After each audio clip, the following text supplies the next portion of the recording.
اجلس معايا، ها. فوق فوق.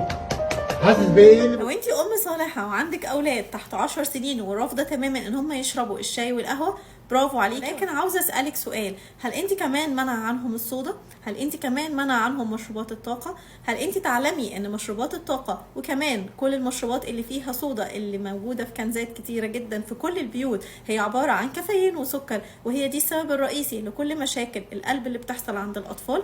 هي كمان سبب رئيسي لكل الاطفال اللي عندها فقد للشهيه طول الوقت، مشاكل في المعده، كمان للاسف بتاثر جدا على معدل الادراك والوعي عندهم، وكمان بتزود عندهم الهايبر اكتيفيتي، ويكون الطفل طول الوقت بيتنطط في البيت وانت مش عارفه ليه، لانه واخد كميه كافيين عاليه جدا، لان طول الوقت في كنزات في البيت احنا مش عارفين مصدرها ايه. امبارح جالي طفل 12 سنه، مقاومه انسولين، دهون على الكبد، كوليسترول عالي. كل الاطفال ممنوع استخدامهم لاي مشروبات طاقه ايا كان اسم مشروب